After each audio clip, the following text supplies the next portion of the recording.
સિર્ફ આનો કે આ વફાદારીનો જે દર્શ છે આપણને ક્યાંથી મળ્યું? કરબલાના મેદાનથી મળે છે. આપણે પણ શું કરેલા વાયદાઓને વફા કરી છે કે નથી કરતા? અગર કરેલા વાયદાઓને વફા કરી છે તો પછી કરબલાના પૈગામને સરખી રીતે આપણે જિંદગીમાં ઉતારીએ છીએ.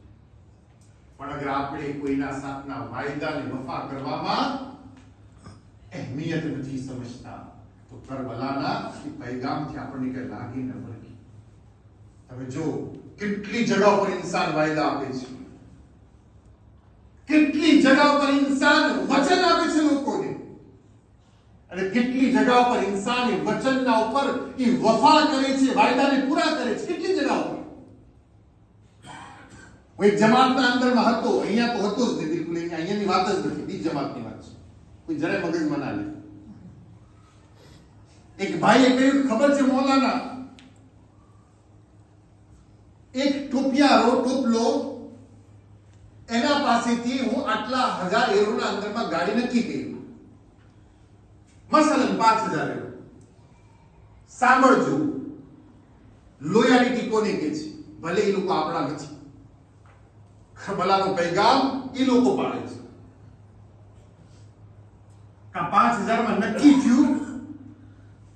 બીજા એક મોમીન ભાઈને ખબર પડી, એ ગયો એના પાસે ને કે હું તને 5500 યુરો આપવા દેવા.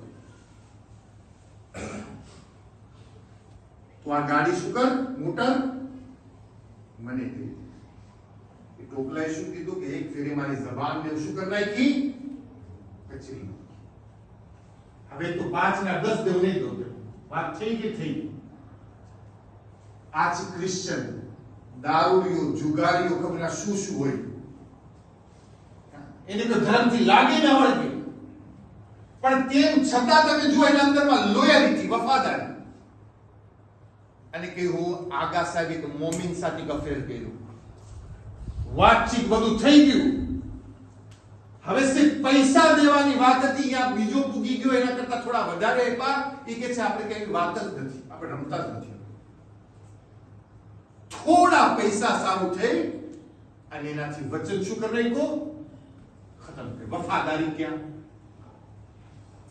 જ્યારે તમે કોઈ સાથે અહદ કરો, વચન દ્યો, ઈ વચનના માટે ઉભા રહી જાઓ. અગર તમે શું છો, ઇન કુંતુમ મુમિનીન, અગર તમે સાહેબ ઈમાનમાંથી છો તો હંમેશા વચનને વફા કરો. પોતાના વચનથી ફરી ન જાઓ. રસૂલે